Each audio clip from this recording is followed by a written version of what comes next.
d'avoir un entourage vers moi positif qui me donnait ce Positif. que je voulais. Et tout cet entourage, bah, positif, ça m'a donné une énergie et happé par. En fait, je me suis mis une équipe où bah, j'entendais ce que je voulais, donc ça me poussait. Parce que si je partais vers des personnes qui connaissent tout ça et tous les jours, non, non, je pouvais être happé. Bien sûr. Donc moi, j'en parlais pas. Je disais, oh, non, j'avais laissé tomber, j'en parlais jamais. Je disais même pas que j'allais au judo. Et je me suis fait un peu un petit entourage qui ne connaissait rien au sport et qui pour eux, bah oui, pourquoi pas, parce qu'ils voient que je fais tout le temps du sport, bah pourquoi tu iras pas au jeu?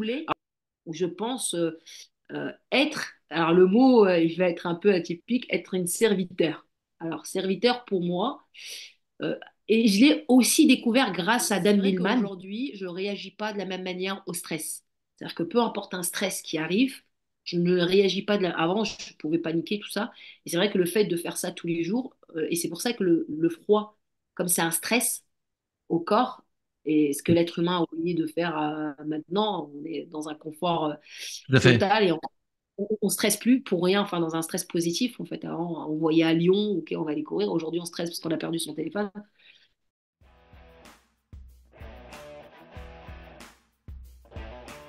Bonjour à toutes et bonjour à tous et bienvenue dans le podcast In Shape to Grow, le podcast qui a pour mission de venir nourrir votre capacité de résilience. Mon nom est David Germeau, je suis entraîneur, nutritionniste et expert des sciences du bien-être et je suis convaincu que pour pouvoir relever les défis du quotidien, qu'ils soient petits ou plus grands, qu'ils soient d'ordre physique, émotionnel, mental, voire même spirituel, nous avons besoin d'énergie. Et c'est pour cette raison que dans ce podcast, je vous propose de découvrir le parcours inspirant d'experts de la santé ou dans d'autres domaines qui ont relevé des défis personnels et qui peuvent partager avec vous des stratégies, une autre façon de venir nourrir votre énergie, votre capacité de résilience et dépasser vos peurs, dépasser les obstacles qui se trouvent sur votre chemin.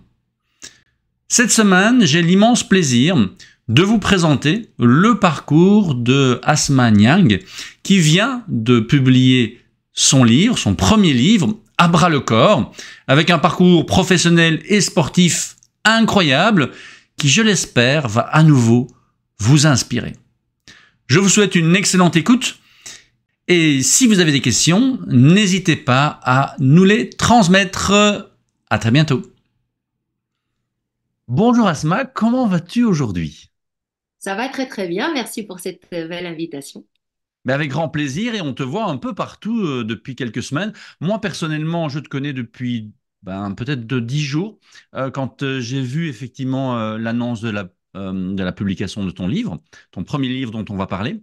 Et donc j'ai tout de suite accroché avec ta communication, avec ton message, avec ton parcours. Et donc ça tombe très bien que tu aies pu accepter cette interview parce qu'à l'heure où on enregistre cette interview, eh bien, le livre n'est pas encore publié, mais lorsqu'il sera en ligne, il sera dans les librairies, il sera disponible en ligne. Donc, ce sera un bon moyen pour ceux qui nous écoutent de continuer à te découvrir. Avant de démarrer et de parler justement de la résilience et de comment toi tu l'as vécu et le vis au quotidien, est-ce que tu me permets de revenir sur quelques grandes étapes de ta carrière? Oui. Merci. Alors, tu es né au Maroc, d'une maman marocaine et d'un papa sénégalais. Ton premier rêve, ou en tout cas, un de tes rêves, c'était de participer aux Jeux Olympiques et tu avais une passion pour les super-héros. À 11 ans, tu quittes le Maroc et tu vas en France sans connaître vraiment la langue. Tu as pas mal de défis à l'école, mais en tout cas, le sport, le handball et l'athlétisme te permettent de poursuivre en tout cas tes rêves dans ta tête. Ma première question pour toi, Asma, ce serait de savoir, tiens, mais pourquoi est-ce que le rêve est aussi important chez toi? Parce que j'ai également vu une vidéo dans une école au Sénégal et tu demandais justement aux enfants s'ils avaient des rêves. Et donc, cette notion de rêve, quelle importance elle a dans ton quotidien? Et à la limite, qu'est-ce qui t'a fait le plus rêver? Ce sont les Jeux Olympiques, mais la première fois que tu as rêvé, est-ce que tu t'en souviens? Alors moi, mon premier rêve, c'était de savoir voler. Ah oui, Alors, j'étais abonnée à l'hôpital parce que ben, je faisais que des bêtises à 4 5 ans. Je sais pas pourquoi, j'ai l'impression que je pouvais voler, donc je faisais des choses juste un peu. Alors, une enfant très, très hyperactive. Donc, je crois que ça n'a pas changé, je crois. Donc, voilà, je faisais des sauts. Une fois, je m'étais cassé le bras et la jambe parce que j'ai sauté du premier étage avec un truc de drap de lit parce que j'ai l'impression que j'allais sauter. Mon demi-frère, il m'a dit, je pense que c'est une mauvaise idée. Je suis si, si, bonne. Et bon, et donc voilà, c'était que ça, donc des abonnements à l'hôpital parce que je faisais que des bêtises de ce genre, parce que je rêvais tout simplement. Je rêvais et puis j'aimais bien les super-héros. Et finalement, en fait, je pense que lorsque j'ai vu que les athlètes de haut niveau, c'était aussi des super-héros, dans le sens où, alors, c'était pas vraiment parce qu'ils sont connus, tout ça, c'était autre chose parce que j'ai l'impression qu'ils jouent. En fait, ils jouent tout le temps. Je vois des adultes jouer. Alors, en fait, moi, j'aime le jeu. Et puis, bon, après, j'ai eu une enfance très, très difficile. J'ai pas grandi avec ma maman. Ma mère, elle était un peu une séparation forcée où je suis restée avec mon père. Donc, j'ai de 1 an à 11 ans, je n'ai pas connu ma maman. C'est Enfin, ça. j'ai pas beaucoup vécu avec elle. Et donc, je pense que voilà, j'ai eu un peu, un peu bah, plusieurs traumas. Et avec du recul, je me dis, je pense que j'ai toujours vu les athlètes comme des adultes qui jouent. Et c'est les seuls que j'ai vois jouer. En fait, les athlètes de haut niveau, c'est les seuls adultes qui jouent tout le temps C'est et ça. qui rêvent. Et moi, je me suis dit, bah plus tard, je serai une adulte qui joue et qui serait tout le temps dans le jeu. Et je pense que je ne me suis jamais arrêtée. Et je pense que c'est ce rêve olympique qui était complètement impossible d'atteindre parce que j'ai un parcours qui est très bizarre pour l'atteindre. Je pense que c'est cette notion de rêve tellement puissante que j'incarnais tout ce que je visualisais. Donc j'avais visualisé depuis très longtemps que j'y serais. Bah, je pense que j'ai réalisé ce rêve parce que je le visualisais depuis petite. Et je me souviens quand je suis arrivée en France, je parlais pas français. Et j'étais dans une école francophone, donc on m'a mis dans un cursus normal. Et puis bon, bah forcément, la langue de Molière, le français, c'est une langue très très difficile. Et j'ai dû bah, rien que prendre le temps d'apprendre la langue française. Donc c'est pas forcément que j'étais en échec scolaire, c'est que j'avais du mal, une barrière C'est ça. qui m'a bloquée pour Exactement. comprendre.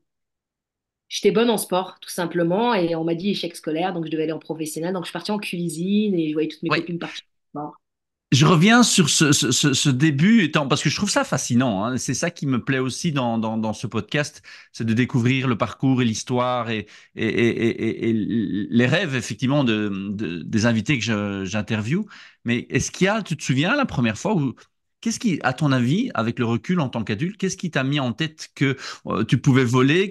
Quel est le super-héros qui t'a induit cette je sais pas, cette Ah, graine dans ton esprit parce que quand tu rêvais des Jeux Olympiques, il n'y avait pas vraiment un sport en particulier, si j'ai bien compris. C'est vraiment le, le le jeu. rêve olympique dans sa généralité. En fait, je pense surtout que, encore une fois, je le dis, les athlètes, c'était les seuls quand je regardais à la télé, que ce soit les championnats du monde ou voilà, au Maroc. Je pense que, parce que quand on est petit, on court. On court. Tous les petits ils courent dehors. On n'est pas dans une génération de téléphone, tout ça. On n'était pas sur des Exactement. tablettes. On était dehors. Donc, en fait, on faisait les jeux dehors. C'est On ça. courait, on sautait, on faisait des choses. Et ça, c'est quelque chose. Vous n'allez pas voir, vous n'allez pas sortir aujourd'hui. Vous n'allez pas voir des adultes faire ça dehors. C'est que les enfants qui font ça dans un parc. On va pas voir les adultes juste, ils vont faire du sport. Donc, en fait, moi, c'était ce parallèle de me dire que bah, même adultes, bah, eux, ils jouent encore. Voilà, tu Et voulais c'était garder vraiment, cette oui. sensation. C'est quelque chose que tu vis en fait. Plus que de voir les choses, c'est vraiment le fait de pouvoir te dépasser, le pouvoir de sauter, c'est ça qui te permettait de passer à travers ce que tu vivais en tant qu'enfant et après adolescente, qui t'a permis de t'accrocher à quelque chose. Voilà, exactement. Et puis, au-delà d'accrocher à quelque chose, je pense que j'avais quand même un don dans ça. C'est Bah, ça. chaque enfant a quelque chose, a un don. Et moi, c'était celui-là. On m'expliquait un jeu, je le comprenais très, très C'est ça. vite. Il fallait faire, j'avais une intelligence de l'adaptation par rapport à plusieurs sports. Voilà, donc j'étais un peu connue pour ça parce que voilà, j'étais multisport. J'arrivais, puisque j'aimais ça, tout simplement, j'aimais tout le temps jouer. Donc il y a toujours cette notion de jeu, en fait, pour moi, qui est très, très important. Et d'investissement. Et du coup, et tu le dis effectivement, avec la problématique de la langue, on te refuse les sports-études alors que c'était ton rêve.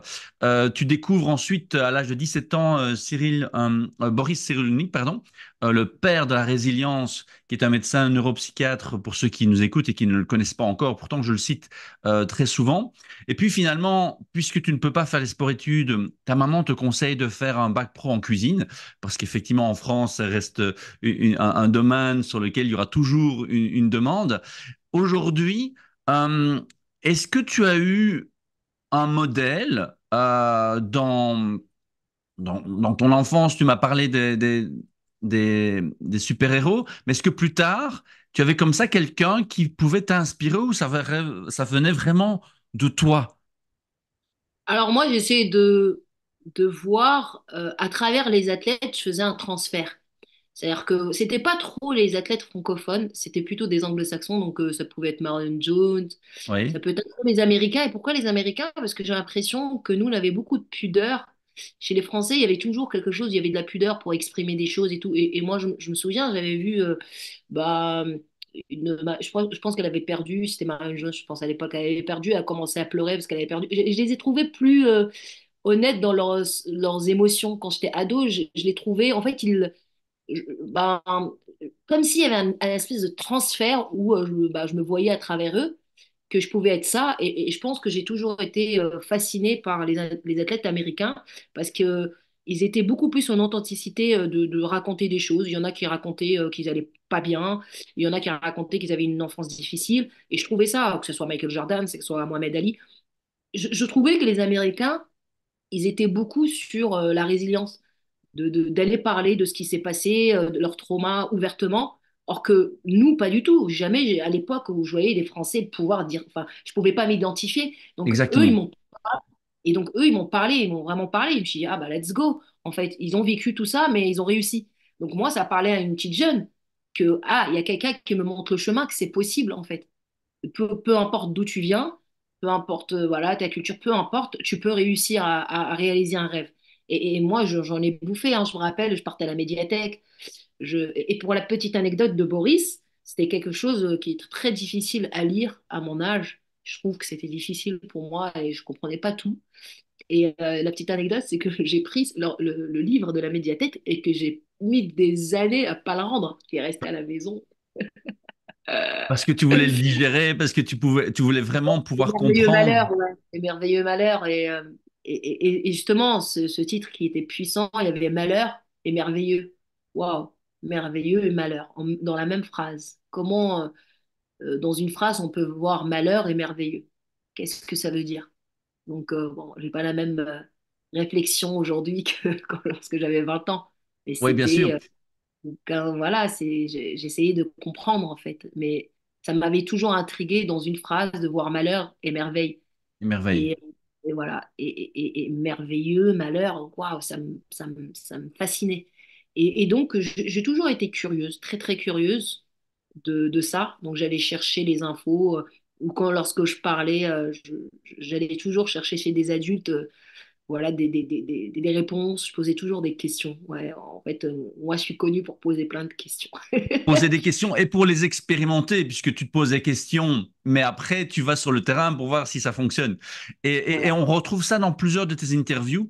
C'est ce modèle que tu veux pouvoir, je dirais, partager en tant qu'athlète olympique, d'avoir effectivement une influence sur les plus jeunes, sur d'autres personnes qui aimeraient rêver, puisque toi, tu l'as finalement, ça a été un de tes moteurs, tu as vu tes super-héros, tu as vu les Olympiens, et puis plus tard, tu les as vus, tu as pu connecter avec eux par rapport à l'expression de leurs émotions. Et c'est vrai que ça, c'est quelque chose qui est très différent entre l'Europe et l'Amérique du Nord. Peut-être que ça change petit à petit. Et grâce à ton parcours, tu arrives, et on l'expliquera aussi par rapport à au concept que tu essayes de partager dans tes conférences, de pouvoir partager cet espoir, cette résilience à travers quand même une certaine fragilité, une certaine transparence par rapport à ce que tu as vécu et que nous allons tous découvrir dans ton livre. Alors, plus tard, donc, tu fais 4 ans en cuisine. C'est une brûlure qui finalement te met un peu sur le côté pendant un an. Tu découvres à peu près à la même période le judo, donc alors que tu as 20 ans déjà, et tu rencontres deux personnes qui vont changer pas mal de choses, puisque en courant un matin ou un après-midi, ça je ne sais pas, mais le commandant de la caserne te voit courir et t'invite à réfléchir sur la carrière de sapeur-pompier à Paris. Et c'est aussi un entraîneur qui te voit dans un club de judo et te dit, tiens, tu pourrais essayer et aller assez loin. Durant 10 ans, tu es pompier à Paris.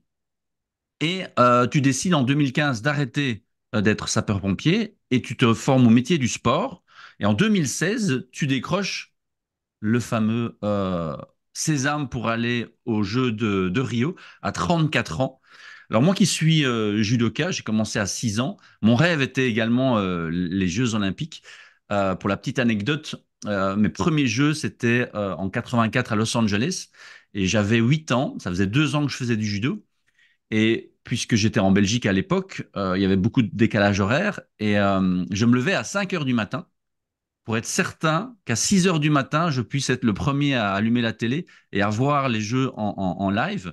Et pendant 1 heure, j'étais devant la télé avec la mire. Tu vois, à l'époque, on avait, puisqu'on est de la même génération, il y avait la mire. Pendant 1 heure, je regardais, je m'endormais, je regardais pour être certain et je regardais tous les sports. Inimaginable. Alors, mon rêve, c'était d'aller aux Jeux Olympiques. J'y suis allé à Sydney, non pas comme olympien, mais comme volontaire. Et donc, c'est assez intéressant de voir comment un rêve peut quand même t'amener quelque chose et quelque part sans spécialement que ce soit exactement la forme que tu imaginais. Mais toi, tu as rêvé des Jeux, quel que soit le sport, quelque part quand tu étais jeune, et tu as décroché un ticket pour Rio, puis pour Tokyo. Alors, tu es 5 fois championne d'Afrique, 2 fois des demi-finales au championnat du monde. Alors, j'ai quand même pas mal de judokas autour de moi. J'en ai interviewé déjà pour ce podcast. Donc, ils vont comprendre un petit peu l'extraordinaire parcours. Parce que commencer le judo à 20 ans, et c'est ma troisième question sur ta carrière, c'est que le judo est quand même un sport technique. C'est quand même un sport où tu dois connaître un peu ton espace et il y a quand même beaucoup de choses à apprendre. Bon, tu peux être bonne, mais de là à décrocher un ticket pour les Jeux Olympiques euh, et arriver à la demi-finale dans une catégorie quand même qui est assez intense, les moins de 70, c'était moins de 70 toute ta carrière. Hein, ouais. Comment est-ce que ça s'est passé à travers, à l'époque, tu es sapeur-pompier, tu as quand même des horaires assez intenses. Alors, s'entraîner, c'est une chose parce que l'entraînement d'un sapeur-pompier, ou d'une, on dit une ou un, on Oui, dit aujourd'hui, on arrive à le dire parce qu'au départ, c'était un soldat du feu. Maintenant, quand on est soldat, on arrive à dire ouais, une pompée de Paris. une pompier de Paris, voilà, parce que je me suis posé la question pendant la préparation de cette interview. Donc, une pompier de Paris. Et donc, c'est quand même intense, fatigant, mais en plus de cela, tu devais t'entraîner dans un sport que tu ne maîtrisais pas encore, plus faire les déplacements, parce qu'il faut faire des médailles pour pouvoir avoir petit à petit un ranking. Et donc, comment est-ce que tu as géré une nouvelle carrière, euh, une préparation olympique et un sport que finalement tu n'avais pas. Alors oui, tu nous as dit avoir des qualités au niveau psychomotrice, mais tout de même, comment est-ce que cette période, tu as pu la gérer physiquement et mentalement? Alors, je pense que lorsque j'ai découvert le judo avec mon entraîneur, et enfin, voilà, la petite anecdote, c'est que je rentre et puis j'ai pas du tout aimé le judo. J'ai mis du temps à l'aimer, ce sport. Déjà, l'odeur, je ne supportais pas l'odeur du judo. Ah ouais, c'était atroce. Moi, je faisais de l'athlétisme, du hand, c'est aéré. Là, je vois que c'est un pyjama.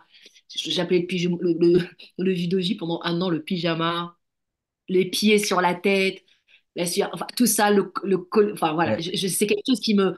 Ah, ce sport. Et puis finalement, cet entraîneur, il commence à voir, et puis il me dit vraiment, tu peux aller loin. Et en fait, moi, je suis restée que sur le loin, je l'avais vu en anneau, Mm. et je lui avais exprimé clairement, je lui dis, bah, d'ailleurs, sa famille sont assez connus, c'est Yves Abdoun, et donc son frère qui est dans l'équipe de France, une grande famille de judoka. Et tout de suite, il avait vu l'œil, mais tout de suite, hein, il m'a dit, tu sais, toi, tu peux aller vraiment très, très loin. Et moi, enfin, pour moi, très loin, c'est les meilleurs mondiaux, en fait. Et donc, j'étais happée par ce qu'il m'avait dit. Et je me rappelle, j'étais rentrée voir mes copines, je rêvais tout le temps. Et j'avais réuni mes copines et tout. Je réunion, c'est bon que j'ai trouvé mon sport olympique parce que je vois, je les saoulais. Et puis là, elles ont rigolé, c'est un asthma, 20 ans. Bon, bref. Après, il y en a certains qui m'ont dit, ouais, c'est possible. En fait, ce qui était drôle, c'est celles ou ceux qui connaissaient le sport m'ont dit que c'était impossible, Ouais. ceux qui s'étaient passionnés. Sauf que ceux qui connaissaient pas, alors j'avais une copine ma meilleure amie, c'est même pas qu'elle aime pas le sport, c'est qu'elle connaît rien. Et puis elle me dit, bah oui, tu peux. Oh, je pense que Bah tu peux oui, même. Ouais, bah tu vois, comme elle connaît pas, voilà, bah oui. Ceux qui connaissaient, pour eux, c'est niette. bien Et sûr. donc, en fait, j'ai toujours été. Enfin, je commençais à parler à ceux qui n'aimaient pas le sport, pour qu'ils me donnent un peu du poisson. Et Et donc, ça, ceux qui ça a été délibéré, ça? Tu allais systématiquement en complètement. parler? Ok, Ouais, complètement. J'allais jamais vers les personnes qui connaissent le sport. Des gens qui connaissent rien. Moi, je me souviens, j'avais une voisine, elle doit avoir peut-être 75 ans. Enfin voilà, elle ne suit pas le sport. Je lui disais, ah, elle me dit, oh, bah, c'est bien. Alors là, c'est parti pour la prépa des Jeux. Alors que moi, j'étais loin des Jeux. Alors, ça y est, quand je partais courir, elle me disait, ma voisine, alors, t'es prête pour les Jeux? C'était tout bête, mais d'avoir un entourage vers moi positif qui me donnait ce positif. que je voulais. Et tout cet entourage, bah, positif, ça m'a donné une énergie et happé par. En fait, je me suis mis une équipe où bah, j'entendais ce que je voulais, donc ça me poussait.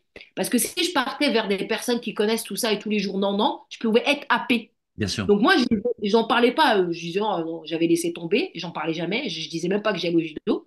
Et je me suis fait un peu un petit entourage qui ne connaissait rien au sport. Et qui pour eux, bah oui, pourquoi pas, parce qu'ils voient que je fais tout le temps du sport, bah pourquoi tu iras pas au jeu? Alors pour eux, Hmm, tout était possible. c'est ça. Et donc, je trouvais ça juste. En fait, c'est avec du recul que je me suis aperçu que je faisais ça. Je l'avais compris il n'y a pas si longtemps que ça. Parce qu'on fait les choses, des fois on oublie. Mais en Ouais, bien fait, sûr. réellement, j'ai fait, avec, je raconte ça avec cette petite voisine.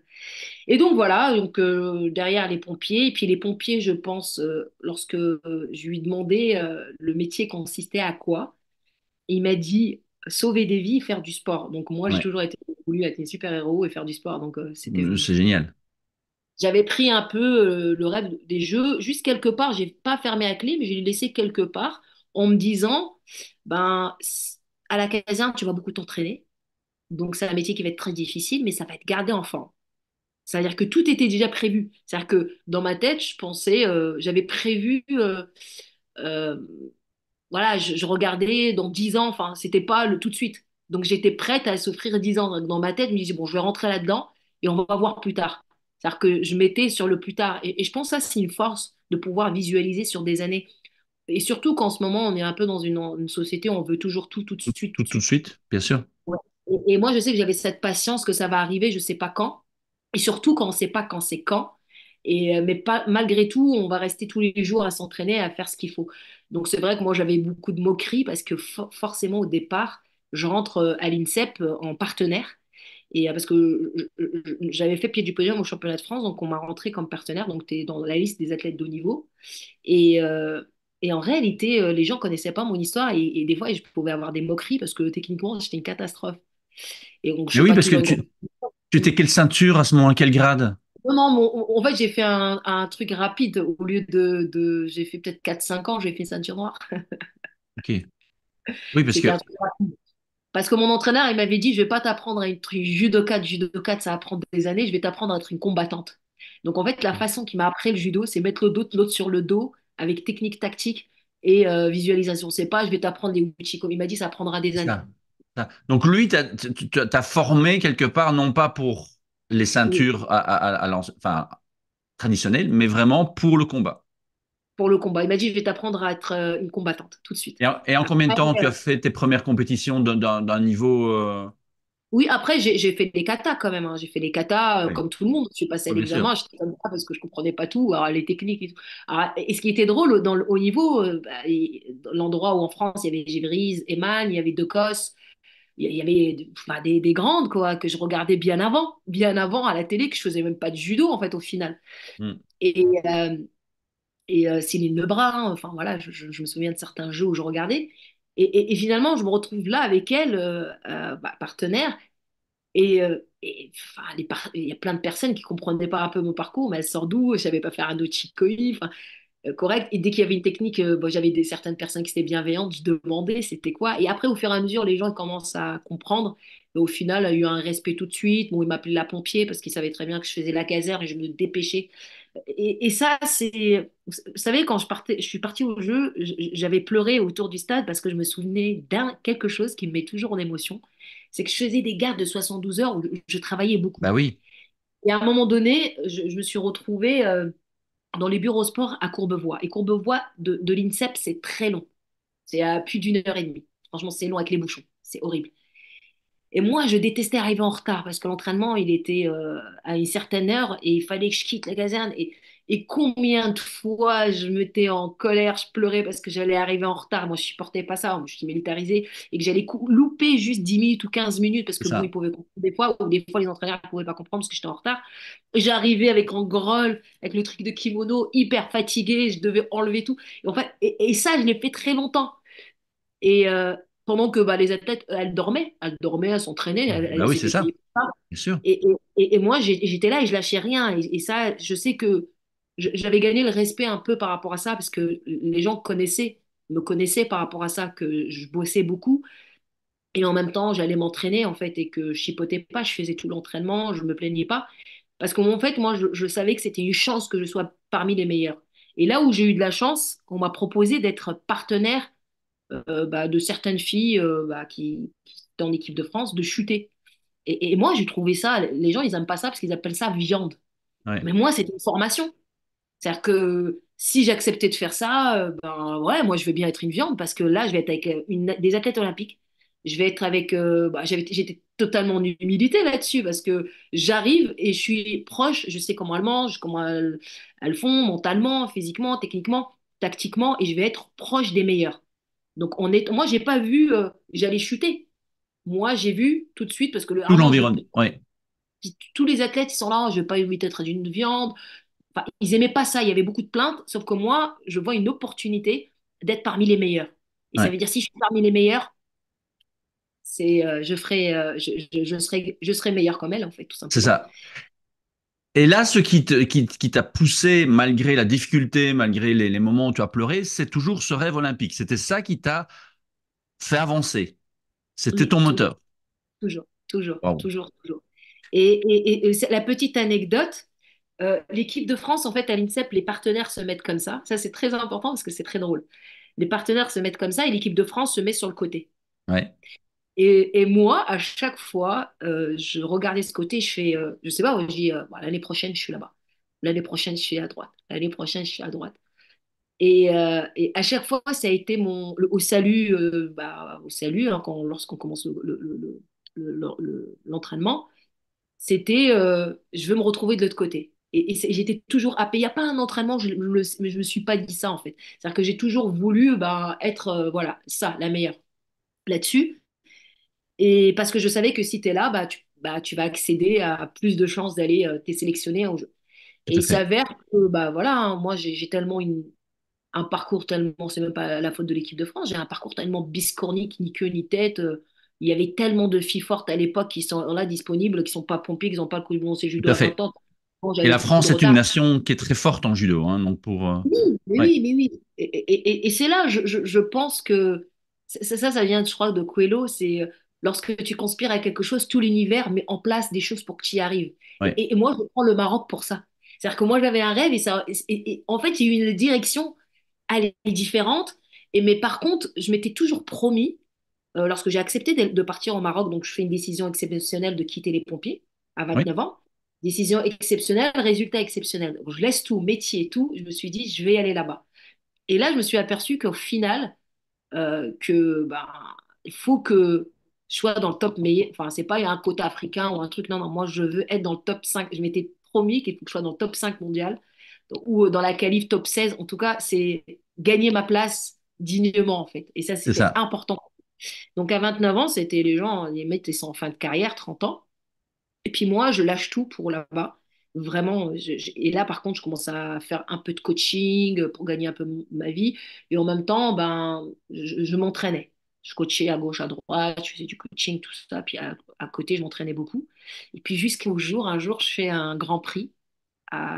J'avais déjà gagné hein, une médaille d'argent à un grand prix de Samsung, mais là, je gagne un grand prix à Düsseldorf, un des prestigieux tournois Tout après à le fait. tournoi de Paris. Et là, je fais combat par combat. Et là, je me vois en finale. Et je bats bah, Conway, Sally Conway, qui est médaille olympique. Et je vois dans le podium, il y a une japonaise, une coréenne, une anglaise et moi. Et là, c'était la première fois que le drapeau marocain en 2014 grimpe. Et c'était une émotion, quoi, vraiment une Bien sûr. émotion. Et je me suis dit, waouh! Et en fait, tu vas le faire, Asma. Et là, en fait, ça a été voilà, les médailles dans les grands prix. Voilà, je passais beaucoup de tours. Donc voilà. Bravo, bravo. Et aujourd'hui, justement, tu as ta carrière de judokate, hein, tu as encore été vice-championne d'Afrique cette année-ci, mais tu es Je vais à... avoir la médaille d'or bientôt parce qu'il y a eu un petit problème avec au contrôle avec la Aïe, gagnante. ok, Voilà. ça, c'est Donc les là, détails du sport. ouais, ils vont me donner la médaille d'or. Même si ça ne sera pas la même saveur, mais Ben non. apparemment, j'aurai le sixième titre. Bon, ok, bravo en tout cas. Mais en parallèle, donc tu as développé, donc tu as des diplômes en métier du sport, mais tu as aussi étudié la préparation mentale. Tu es conférencière, tu es psychopraticienne et tu as développé un concept, ou en tout cas tu as découvert un concept au Japon qui est le kintsugi, que tu as adapté aux gens. Et si on regarde ta carrière, ben, on voit qu'effectivement tu as eu des soucis de parcours en français parce que tu avais étudié d'abord en anglais, puis tu étais dans une école francophone, mais aujourd'hui tu écris un livre et tu es conférencière. Tu t'es brûlé en cuisine, mais après tu as fait 10 ans chez les pompiers. On t'a refusé les sports-études, mais tu as quand même décroché un brevet d'État en sport. Tu as combattu pendant très longtemps des chasseurs de rêves et ton plus grand combat, ça a été justement de gagner ta porte d'entrée pour les Jeux Olympiques.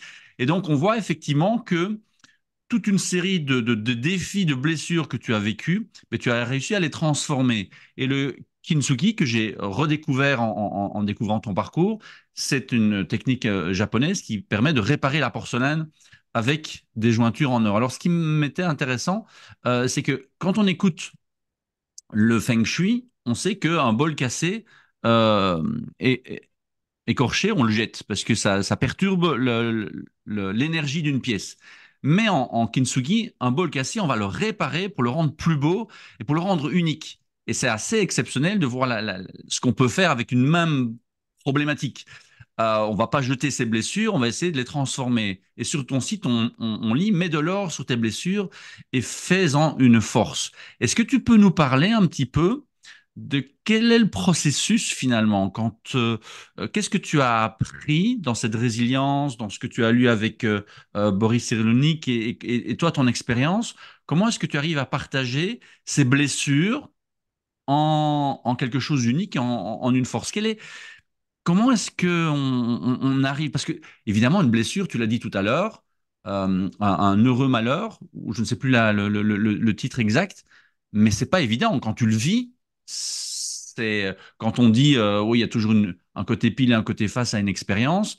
Personnellement, j'ai traversé énormément de situations douloureuses et traumatisantes également, mais quand tu es dedans, c'est dur. Comment est-ce que tu partages avec cette philosophie du kintsugi cette transformation d'une blessure en quelque chose d'unique? Alors moi, je vais vous raconter une histoire par rapport à ça. C'était en 2017, je pense que ça devait être après Rio. J'étais partie au Japon et j'étais à Kyoto et justement, je découvre le kintsugi comme ça. Et en fait, j'étais fascinée et j'étais restée longtemps dans ce magasin où le monsieur faisait ça. Et, euh, et en fait, bon, il parlait pas anglais forcément, mais moi, j'avais très bien compris parce qu'après, je suis partie à l'hôtel pour regarder. Et en fait, je regardais les objets, c'était complètement cassé de partout. Il y en avait partout. Et en fait, il prenait du temps et en faire pour faire un kintsugi, il lui fallait beaucoup de jours. En fait, c'est pas parce que là, il y a art thérapie, ça se fait rapidement, mais un vrai kintsugi, ça prend beaucoup de temps. Mm. Le temps de ramasser, de coller, de vraiment rassembler, de laisser sécher, puis après de saupoudrer d'or. Et en fait, je pense que c'est aussi cette patience constante, c'est-à-dire que tous les jours, c'est le même travail. Alors moi, la résilience, vraiment ma définition à moi, ce que j'en ai compris, c'est le petit courage de chaque matin et c'est jusqu'à son dernier souffle. C'est-à-dire que souvent, et surtout comprise peut-être en France, aujourd'hui, le mot, c'est démocratisé, enfin, tout le monde en parle, mais la résilience, c'est pas bon, une fois et c'est terminé. Mhm. C'est tout le temps, c'est un travail quotidien. Et ça, je l'avais compris que en fait, c'était la constance.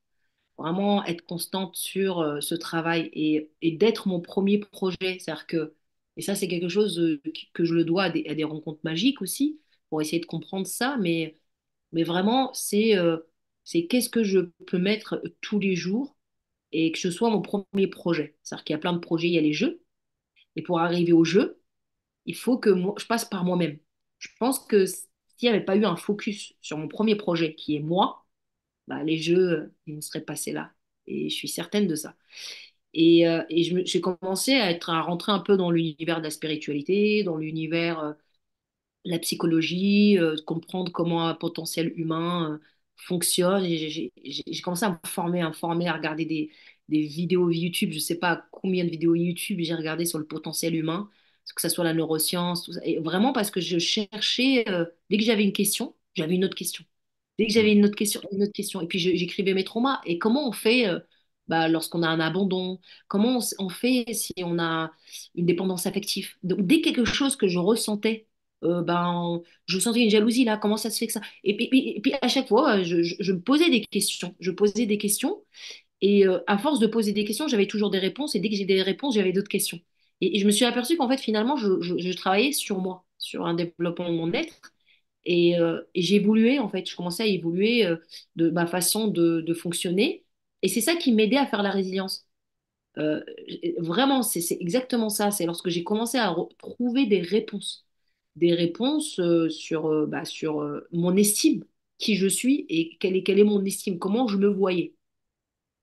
Donc cette curiosité qui revient souvent dans ton parcours, mais ce qui m'interpelle dans ce que tu racontes, c'est le fait de, j'ai pas l'impression que tu cherchais pourquoi ça t'arrivait, mais qui tu es plutôt, d'aller vers le rêve et pas sur ce qui t'était arrivé, c'est juste? Alors, alors après, lorsque j'ai pris des études de psy, je me suis aperçue qu'en fait, je faisais un peu la méthode d'Adler. Alors, il y a Freud, il y a Adler. Adler, il y a un livre que j'ai lu qui m'a transformée, c'est Avoir le courage de ne pas être aimé. C'est la philosophie d'Adler, sa psychologie, c'est d'où tu viens et tous tes traumas ne pourront jamais impacter ce que tu fais. Et par contre, c'est la constante de ce que tu fais tous les jours. Ça veut dire tu es à l'instant même ce que tu fais. C'est-à-dire que tout peut être remplacé par rapport à ce que tu es aujourd'hui. Et je pense que pour affronter mon passé, j'ai dû passer par cette méthode. Mhm. Et après, j'ai réussi à l'affronter d'une meilleure façon, d'une meilleure compréhension. Et c'est réglé. Euh, ou plutôt d'aller creuser dans l'inconscient, dans le passé et C'est ça. remuer. Moi, j'ai fait quelque chose en accéléré. Je ne sais pas comment j'ai réussi à faire ça, mais en tout cas, je sais que c'était plutôt la méthode d'Adler. C'est qu'est-ce que je peux faire aujourd'hui? Qu'est-ce que je contrôle? Alors, je me suis dit, bah voilà, je vais être mon premier projet. Et je sais que moi, j'étais psychorigide sur des détails tout bêtes. C'est bien manger. Je faisais vraiment attention, c'est vraiment basique, hein. Les gens ont l'impression des fois, c'était vraiment, je faisais attention à ce que je mangeais, ce qu'on est, ce qu'on mange, donc je faisais attention à ce que je mangeais, et je faisais attention à comment je dormais, et je faisais attention à moi, comme si je m'envoyais du full of love. Et le fait de prendre soin de moi, je m'aimais plus. C'est-à-dire que je pensais à moi. Voilà, c'est de bien manger, bah, je pense à moi. De bien dormir, bah, je pense à moi. Bah, voilà, et de me cultiver, bah, je pense à moi. Et en fait, je m'envoie plein de choses positives pour moi. Donc forcément, je m'aime parce que je fais des choses gentilles et bien pour moi. Et donc en fait, mon estime de moi bah, prend de l'ampleur parce que des détails tout bêtes, si je donnais rendez-vous à moi-même, ça veut dire un détail. Si je disais, ça c'était quelque chose de très important pour moi, si je disais, je me donnais un rendez-vous quelque part, par exemple, à ce moment tu dois aller courir à 6 heures, je sais pas, ou tu dois écrire, tu dois faire ceci. Et ben, je respectais au mieux le deal avec moi-même. Et dès que je respectais ce deal, bah, j'avais confiance en moi. Parce que forcément, j'ai respecté ce que je me suis dit. Et donc, en fait, tout cet univers, cette énergie de prendre confiance et en mon estime, et je commence à prendre confiance. Confiance, confiance, confiance. Confiance que tu n'as pas eu dès le départ. Donc, ces efforts de tous les matins dont tu parles qui ont construit cette confiance. Énormément, énormément. Et lorsque, en fait, je me suis envoyée, je dis souvent du full of love. La confiance, elle ne s'est mise que lorsque du full of love pour moi, en fait.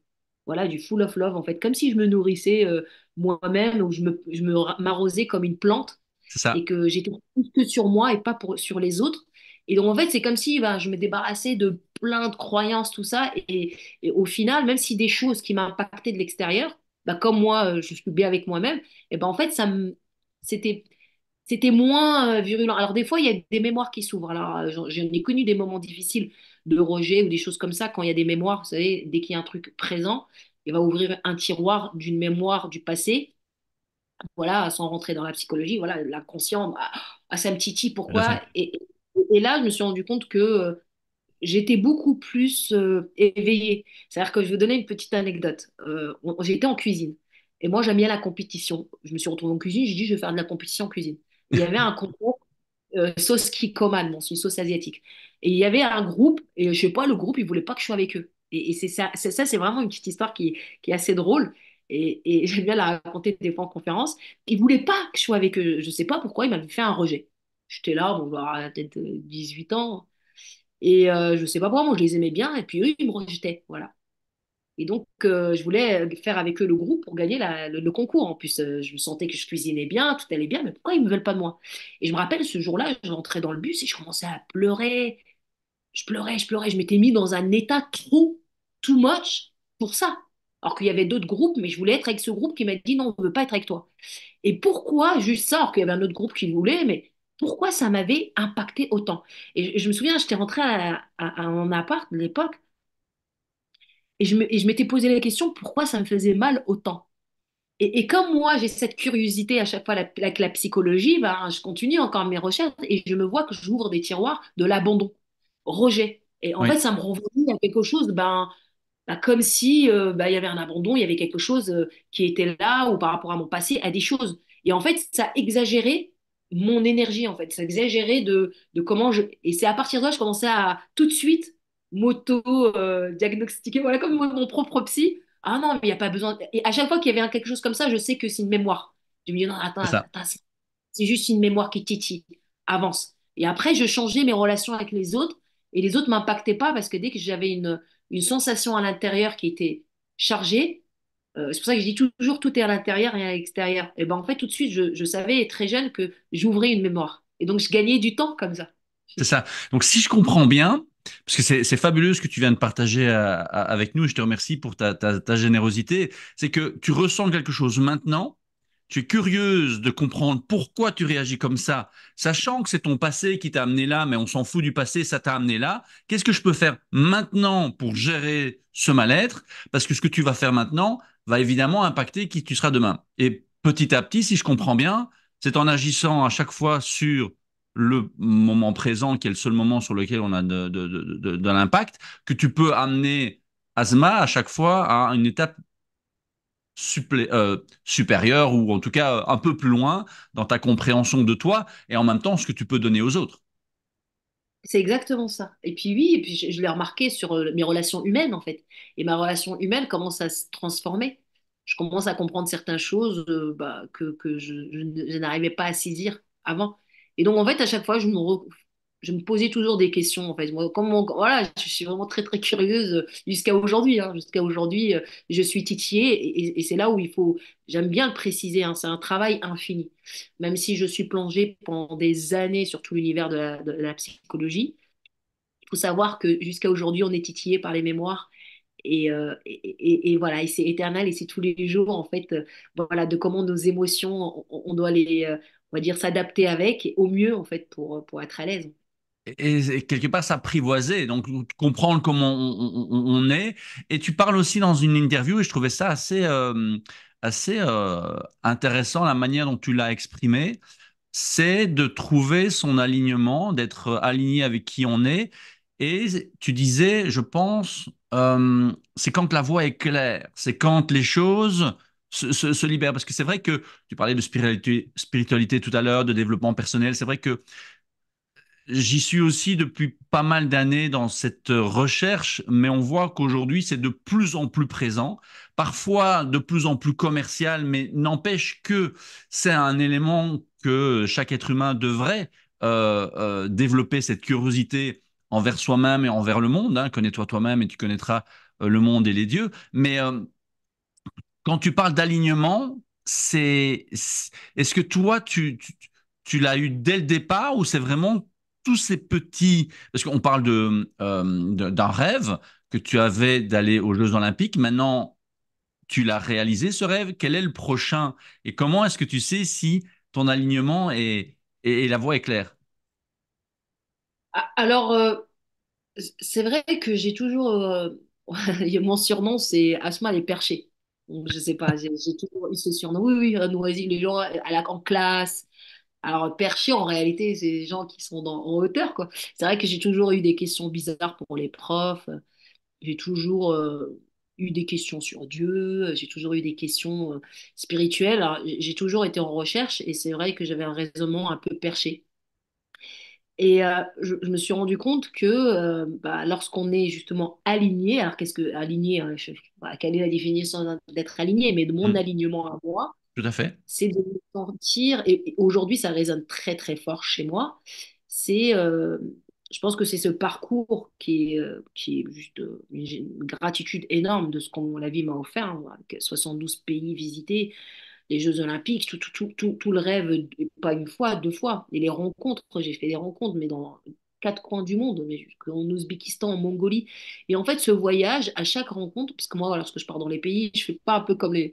Moi, je pars, je fais la compète, ça gagne, ça perd, mais je vais aller partir rencontrer les. Même si j'ai un jour, il faut que j'aille rencontrer Les l'autre, gens. voilà, Ouais, rencontrer les gens, et puis voir comment eux, c'est quoi leur spiritualité, c'est comment ils pensent, c'est comment ils sont. Alors, j'avais un côté très sociologue j'ai cherché comment ils sont les gens à l'extérieur, et surtout des pays très éloignés de moi, où par exemple en Mongolie, j'étais partie dans un village où je n'avais jamais vu une personne racisée, enfin de couleur de peau, donc j'avais rappel, j'avais pris un petit qui me léchait ma joue, je trouvais ça trop mignon, et en fait des gens très éloignés en fait, et ça j'ai toujours aimé ça, rencontrer l'autre, parce que il y a une phrase, j'arrive jamais à le dire, une phrase, enfin un mot swahili qui veut dire Ubuntu. Ouais, oui, oui, je vois. je suis parce que nous sommes. Et ça aussi, j'ai toujours eu cette impression qu'on est tous un au final, en fait. Et j'ai toujours eu ce raisonnement. Là, je ne voyais jamais de différence entre les humains, malgré que qu'on est tous différents physiquement et éloignés, mais il y avait quelque chose qui nous liait tous. J'ai toujours eu ce raisonnement-là. Et c'est à partir de là, en fait, j'ai l'impression que ben, je voulais, ou je pense, être, alors le mot, il va être un peu atypique, être une serviteur. Alors, serviteur pour moi, euh, et je l'ai aussi découvert grâce à Dan Millman. Je ne sais Oui, pas si voilà, et lui me l'a confirmé. Bon, je ne l'ai pas rencontré, mais j'ai lu tous ses ouvrages dans le Guerrier Pacifique qui m'a bouleversé. Tous ses ouvrages m'ont bouleversé parce que ça va dans mon sens de ce tout à que je fait. prends. Et Dan Millman, voilà, c'est ce côté où il avait rencontré comment il s'appelle, Socrate, qu'il appelait Socrate, son ami. La vie de Socrate. Tu as lu ce deuxième aussi, hein. Je les ai tous. Je les ai tous. Moi, C'est ça, un livre incroyable, effectivement. et justement, et c'est cette chose-là d'être un serviteur, et on est tous des, enfin, et surtout dans notre métier, surtout aujourd'hui, j'accompagne et je fais toujours attention à ça. Vraiment, je suis très très focus sur ça, que bah, voilà, on est juste un canal d'énergie pour aider l'autre et pour essayer de pas ce côté des fois gourou ou des fois des mémoires qui se réveillent et en fait on n'est pas là pour l'autre. J'essaie toujours de faire attention lorsque j'accompagne de sentir que je suis un canal, voilà, comme un canal serviteur qui je suis là. Et ça aide beaucoup dans ce métier-là de serviteur, d'accompagnement, parce que c'est des fois on peut virer très très vite. Sauf qu'on a des êtres humains à qui c'est un métier, je trouve, à responsabilité, La mais qui vont responsabilité. répondre d'eux. Donc on doit répondre de quelque chose. C'est un métier à responsabilité énorme. Et ça, souvent, lorsqu'on est ensemble, que ce soit les psychopraticiens ou les thérapeutes, j'aime bien en fait partager ça parce qu'on ne pas oublier on a une responsabilité de ces personnes qui nous font confiance et Tout à le fait. travail sur soi doit être encore plus. Donc aujourd'hui, je sais que je fais encore plus ce travail pour pouvoir être plus performante pour l'autre. Après, je sais que c'est une mission de vie. Alors au final, je sens que ce truc de super-héros, entre guillemets, depuis petite, alors j'ai traversé les jeux, il y a eu des choses, et je sais qu'aujourd'hui, ça a été cette finalité pour ma mission de vie que j'ai toujours aimée en finale. Parce que pompier de Paris, je faisais ça aussi. Il y avait un côté où, Bien dans sûr. les camions, je passais des heures avec derrière, avec les victimes, à discuter, et j'ai toujours voulu bah, ça, aider. Et donc, moi, je crois beaucoup, on est tous des âmes et voilà, il y a des missions. Donc, c'est pour ça que je dis chaque être humain, il a une mission. Et, et ceux qui ont vraiment trouvé la leur, bah, en fait, je sais que c'est les gens les plus épanouis parce que c'est très difficile de trouver sa mission de vie. Et moi, je sais que c'est celle-là. C'est ça. Et ça, on l'entend bien, hein, et on le découvrira, j'imagine, davantage encore dans ton livre. C'est de vraiment aller étape par étape, de te comprendre, d'être curieuse, de garder un rêve, d'avoir cette voie qui, petit à petit, oui, n'est pas toute tracée, parce qu'effectivement, ton parcours est très, euh, on va dire éclectique, ou en tout cas à plusieurs rebondissements, et qui sait ce que la vie va encore pouvoir te proposer ici avec ce nouvel ouvrage, enfin ce premier ouvrage, peut-être le premier d'une longue série, je te le souhaite. Tu es conférencière aujourd'hui. Si tu devais, parce que c'est une des questions que je me pose depuis plusieurs épisodes, en fait, l'histoire de ce podcast, c'était suite à la pandémie. J'ai vu qu'il y avait beaucoup de personnes qui étaient en stress. Donc, j'ai interviewé des entrepreneurs qui avaient réussi à maintenir leur niveau de bien-être malgré cela. La deuxième année, c'était sur justement le bien-être en général, mais cette année-ci, c'est vraiment la résilience. Et j'essaie de comprendre un peu l'équation de la résilience. Est-ce que toi, avec ton expérience, avec ton vécu, si tu devais un peu donner, tu vois, comme une équation mathématique, quelques éléments essentiels pour que les gens puissent, quel que soit leur vécu aujourd'hui, hein, parce qu'effectivement, parfois on est impressionné par des grandes histoires de résilience. Hein, l'histoire de Boris est assez exceptionnelle, mais chaque personne vit au quotidien ses propres défis. Et je pense qu'il y avait une citation que j'aimais bien aussi qui disait ce que tu vis, Dieu estime que tu es capable de le surmonter, ou quelque chose comme ça. On dit ça aussi chez nous, aucun sac à dos n'est aussi lourd pour chaque personne, chacun a son sac à dos. Et j'y crois beaucoup à ça. Et alors moi, c'est dans le mot respirer. Je respire tous les jours. En fait, je pense que pourquoi je parle de respirer, je sais que ma résilience, elle continue parce que je respire vraiment tous les jours. Alors dans le mot respirer, c'est pour ça que j'aime beaucoup aussi le latin et la langue française. Alors l'étymologie vient de spiral. Spiral veut dire spirituel. C'est-à-dire que lorsqu'on vient au monde, on prend un souffle et quand on part, on expire. Et en fait, entre, est-ce qu'on suffoque? Et en réalité, une personne sur deux, je pense, dans le monde, ou sur trois, je ne peux pas me tromper, ne sait pas respirer, vraiment. Tout à fait.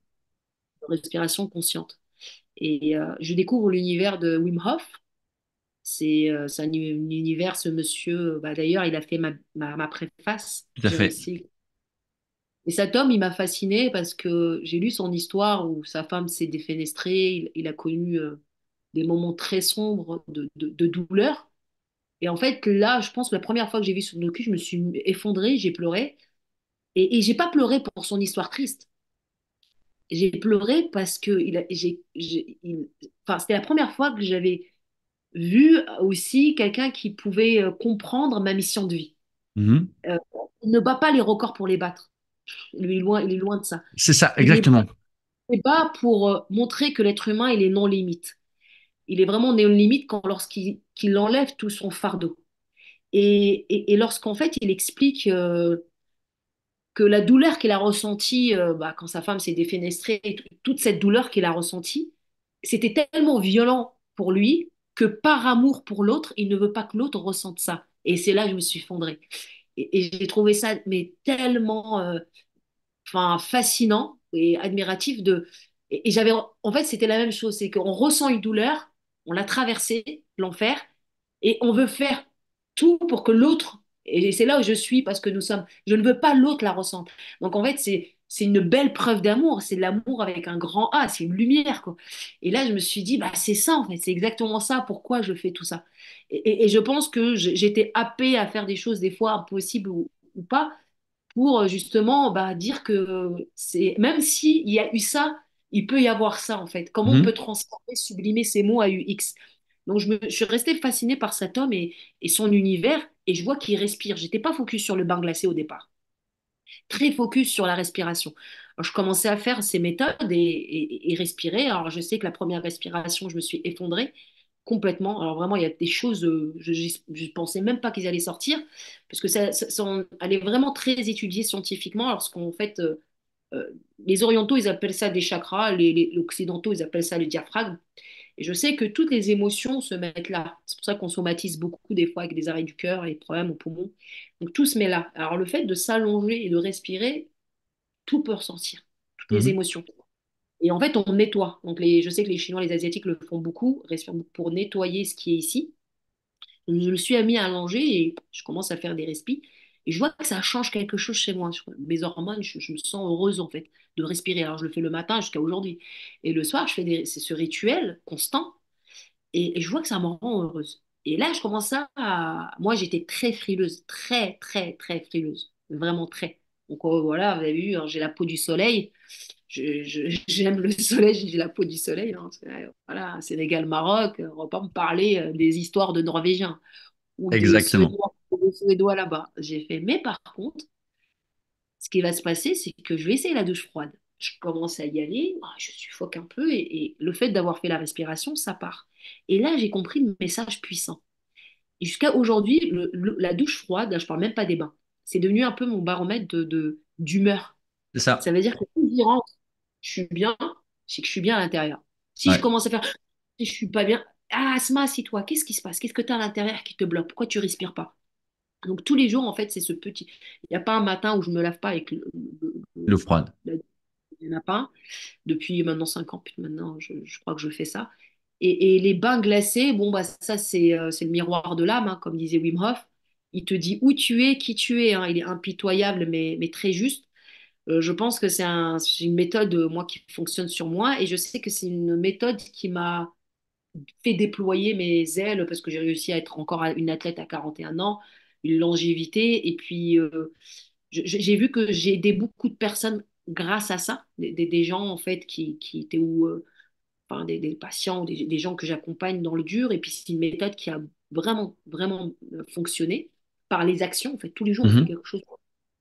Et voilà, tout cet univers, en fait, si je devais dire l'équation, elle peut être, c'est le full of love, je dis toujours ça, hein, pour soi. Et c'est la constance, voilà, c'est la persévérance et la constance de chaque matin, en fait. C'est Chaque matin. un petit courage. Je dis la douche 2 minutes ou la respiration, peut-être 10 minutes, 2 minutes, peut-être 12 minutes pour soi. Et ben c'est déjà énorme. Ça, on va dire, ça guérit tous les jours quelque chose qu'on peut même pas soupçonner. Et c'est vrai qu'aujourd'hui, je ne réagis pas de la même manière au stress. C'est-à-dire que peu importe un stress qui arrive, je ne réagis pas de la... Avant, je pouvais paniquer, tout ça. Et c'est vrai que le fait de faire ça tous les jours, et c'est pour ça que le froid, comme c'est un stress au corps, et ce que l'être humain a oublié de faire maintenant, on est dans un confort Tout à fait. total et on stresse plus pour rien, enfin dans un stress positif. En fait, avant, on voyait à Lyon, ok, on va aller courir. Aujourd'hui, on stresse parce qu'on a perdu son téléphone et où on regarde la télé, les infos. Mais voilà, c'est le sport, c'est déjà mon projet, c'est le sport. Premier projet, soit le sport, parce que le corps, c'est esprit vont ensemble. Exactement. Sédentarité, c'est quelque chose qui tue, la chaise tue. Je pense de prendre soin, enfin, je dis toujours, c'est une phrase que j'aime beaucoup, si je dois la traduire, c'est prends soin de ton corps pour que ton âme puisse y habiter. Et Moi, je envie d'y pense rester, oui. quoi qui est l'âme, or. Alors moi, je suis fan de langage d'oiseau, donc j'aime beaucoup les mots. Donc l'âme Tout à mort, c'est fait. l'âme mort, elle sort. Moi, je crois pas à la mort comme ça, c'est juste l'âme qui part. Et parce que le corps, il est fatigué, donc pour juste l'accueillir le plus dignement possible et que ça soit bien, donc juste prendre le sport. Le petit sport à petit niveau, hein, comme il a dit Boris Cyrulnik, moi j'aime le sport à petit niveau et c'est très bien. Et voilà, moi je sais que je suis une challenge, hein. Quand je vois des mamies à 80 ans, 90 ans dans les réseaux sociaux finir un marathon et tout, je me projette, je me dis ça c'est moi. Oui, Si Dieu, exactement. si Dieu me prête vie, je me vois en elle en fait. Je sais que je serai toujours dans le challenge, mais je dis aux gens non, c'est le sport de petit niveau. C'est magnifique, juste tous les jours, voilà, d'aller courir un petit peu, de prendre soin de sa mobilité, de son corps pour mieux vieillir, tout simplement. Et voilà. Dans ce que tu viens de dire, je crois qu'il y a deux éléments importants qui reviennent souvent quand on t'écoute. C'est des petits efforts, mais avec une foi envers soi. C'est-à-dire que tu te mets des petits efforts pour toi et tu sais que tôt ou tard, ça va t'amener quelque chose qui va t'amener vers un mieux-être ou une autre version de toi demain. Mais l'effort est à faire aujourd'hui. Du coup, Asma, pour terminer cette interview, qui m'a beaucoup plu d'ailleurs, un tout grand merci. Si tu devais donner trois petits conseils, puisque tu parles de petits efforts chaque matin, parce que effectivement, j'ai eu quelques spécialistes de la méthode Wim Hof, dont un sapeur-pompier canadien d'ailleurs.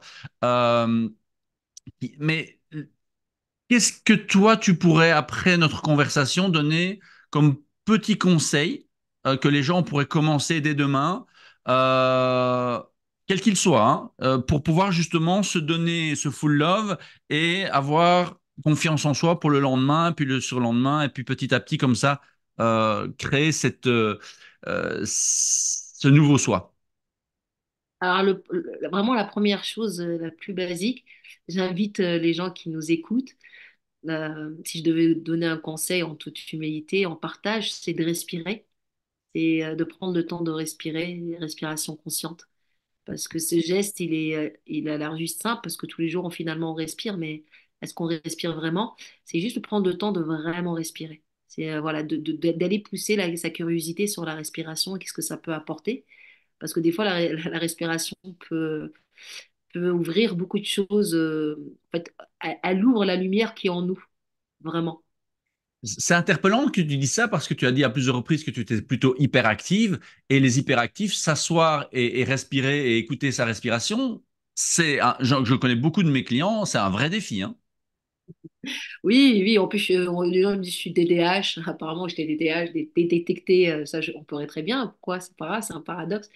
Et ouais, ouais, je suis hyper active, mais pourtant, je prends le temps de faire ça. C'est Et qu'est-ce important qui... pour moi. Donc, c'est l'amour à chaque fois que tu te donnes que tu as développé petit à petit. Quelle Voilà. serait alors, selon toi, la plus petite dose de ce respiration d'amour pour qu'on puisse se donner de manière pratique? Ah, d'accord. Donc, là, comment la respiration doit se passer? C'est ça? Non, non, pas spécialement, parce qu'on ne va pas rentrer dans tous ces détails, mais quelqu'un nous écoute, se dit, OK, l'histoire d'Asma était vraiment inspirante. J'ai envie de suivre ce conseil-là. Demain matin, je respire. Quelle serait la plus Ah, petite dose selon toi? Le faire le matin au réveil, devant la glace, se poser. Qu'est-ce qui serait la plus petite dose selon toi qui pourrait être utile pour quelqu'un qui débute justement dans cette découverte? alors je l'écris déjà dans mon livre. Alors c'est quelque chose que j'ai toujours fait. Euh, je me parle. Alors moi, c'est quelque chose que je fais souvent. Je me parle et je me parle gentiment. Alors il y a plusieurs façons de le faire. C'est de s'envoyer du full of love. Alors c'est vrai que c'est très bizarre de le faire. Les gens au début, ils disent ah, mais c'est très bizarre de faire ça. Mais c'est quelque chose qui marche puissamment. Puissamment parce que lorsqu'en fait on s'envoie du full of love, mais on le met par le verbe, le cerveau, il réceptionne toute cette énergie et en fait, il met tout ça en pensée et pensée-action tout de suite. Donc, et le contraire, oui, si on se parle mal, derrière pensée, pensée, croyance, action, mauvaise action. Action qui va pas aller dans le... Donc, je sais que c'est quelque chose que je fais souvent. Euh, c'est comme la plante, hein, tout simplement. Vous savez, une plante, ils ont fait une expérience, une plante de lui parler mal, une autre plante, quand on lui a parlé bien, ben, il y en a une qui est morte. Donc, c'est le meilleur médicament. Je dis c'est un médicament. C'est vraiment un médicament parce que de pouvoir juste, par le verbe, dire des choses importantes. Alors, des fois, il y en a qui sont pas dans la parole, donc ils peuvent s'écrire. Donc, je précise parce que dans mon livre, c'est pas qu'une biographie, c'est aussi des outils. Tout à Et fait. dans un chapitre où apprendre à s'aimer, je donne certains outils qui ont aussi marché sur moi. Après, je donne des ouvrages si ça ne marche pas sur vous. Il y a d'autres ouvrages que j'ai laissés. Et il y en a un où, moi, c'est vrai que je m'écris souvent. Je m'écris. Là, j'avais invité les gens à s'écrire une lettre d'amour. C'est vrai qu'on dit toujours, on envoie toujours des lettres d'amour à tout le monde, sa famille, ses enfants, son mari, sa mère, son père. Mais je ne sais pas s'il y a beaucoup de monde sur Terre qui s'est déjà envoyé une lettre d'amour à soi. Et c'est vrai que c'est moi quelque chose que j'ai fait. D'ailleurs, je vous partage ma lettre d'amour que je me suis écrite dans le livre. Donc, Bravo. vous allez voir, pour juste montrer qu'on est capable de le faire. Donc, je me suis écrit pour mettre l'exemple. Et j'invite au lecteur de le prendre le temps et de le faire. C'est le dernier chapitre. J'ai spoilé mon livre. Non, mais ça va nous donner vraiment envie d'aller le lire et le commander. Et donc, c'est intéressant parce que Joe Dispenza, on parle souvent de changer ce programme mental. Et donc là, tu invites les gens finalement à sortir un peu de leurs habitudes qui les ont amenés là où ils sont aujourd'hui s'ils sont pas à l'aise avec eux-mêmes et justement de se parler avec amour, de s'écrire avec amour. Ça, ce serait Ouais, le premier conseil. Est-ce que tu en aurais un autre? alors, l'autre, c'est tout simplement de se connecter à la nature. Oui. De ce qui nous vraiment c'est quelque chose qui m'a beaucoup aidé alors parce que lorsqu'on se connecte à la nature elle nous donne des réponses. De prendre le temps de marcher pieds nus des fois d'enlever ses chaussures dans la nature et de marcher pieds nus de se connecter parce qu'il y a des énergies, vous connaissez les Mhm. hertz, des énergies et des fois moi je me sens pas bien, je vais marcher en nature, je reviens, je suis en smile juste parce Mhm. que je me suis connectée. Et pourquoi se connecter à la nature? Parce que la nature elle nous donne des réponses. Euh, vous allez voir le parallèle avec cette petite anecdote très rapide. Un jour, j'ai eu vraiment un truc où j'étais pas bien. J'étais pas bien pendant 72 heures, j'étais pas bien. Et j'étais partie en nature et en fait, il y avait une averse. Il y avait une averse qui m'avait donné un message parce que j'étais restée focus sur la nature. Il y avait à un moment donné le soleil, puis à un moment donné, il y avait une averse. Je me suis pris l'averse. Et puis, je sais pas, je dis, ah, mais il va pleuvoir quand, hein. Il va arrêter de pleuvoir quand, mais quand j'étais vraiment mouillée, j'étais à Fontainebleau. Et là, au bout de 5 6 minutes, l'averse, elle part, il y a eu le soleil. Et en fait, elle m'avait donné un message à ce moment-là, que ce que je vais ressentir ou la douleur que j'avais ressentie, qu'elle va switcher comme la nature. Et en fait, ça m'a fait du bien. Je dis, oh, elle m'a donné, j'ai eu un message de là-haut, quoi, de la nature. Et en fait, lorsqu'on se connecte à la nature, on peut voir que, bah voilà, il y a des messages. Et en fait, d'être, d'où enfin, la finalité du livre, Le guerrier pacifique, enfin, de sa Oui. finalité, son message, c'est il se passe toujours quelque chose. Et, Mhm. et- et voilà, et lorsqu'on est dans le moment présent, il se passe toujours quelque chose. Donc, j'invite les gens à être dans le moment présent. Et voilà. Et d'être curieux, parce que c'est ce qui revient souvent, hein, c'est d'être curieux, de ne pas être passif face à, je dirais, une averse, qu'elle soit météorologique, qu'elle soit émotionnelle ou qu'elle soit physique. Eh bien, donc, on va respirer, on va se parler et on va se reconnecter à la nature. Trois conseils, plus tout ce que tu partages effectivement dans ton livre, à bras le corps, qui est sorti maintenant à l'heure où cette interview va sortir. On peut te retrouver, Asma, sur les réseaux. Je mettrai en détail ton profil Instagram. On peut te suivre. Ton site kintsukipeople.com. Tu es conférencière. À qui s'adressent tes conférences? Si quelqu'un nous écoute et se dit, tiens, j'ai envie d'avoir Asma, c'est dans Alors, n'importe quel tous, contexte. n'importe quel contexte, que ce soit Et des entreprises, que ça peut être des associations, que ça peut être que ce soit les enfants, c'est ça. que ce soit les adultes, voilà, partout.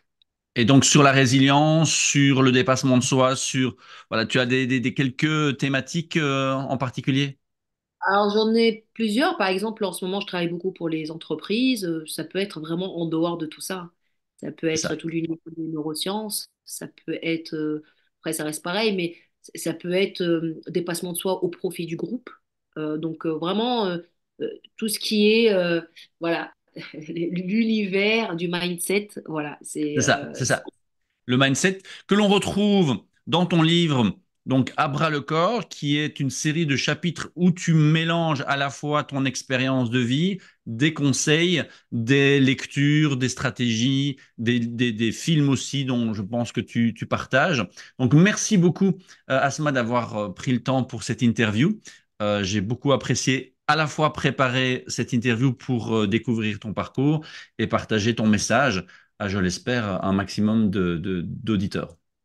Merci beaucoup à toi. Et puis, encore une fois, n'oubliez pas la lecture. Je vois que tu as une belle bibliothèque derrière toi. Et n'oubliez pas de lire.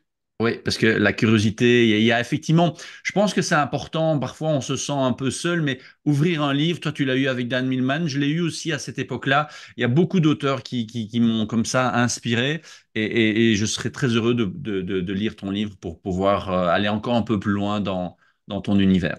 Merci beaucoup à toutes et à tous, je vous donne rendez-vous très bientôt pour une prochaine interview, et d'ici là, prenez soin de vous.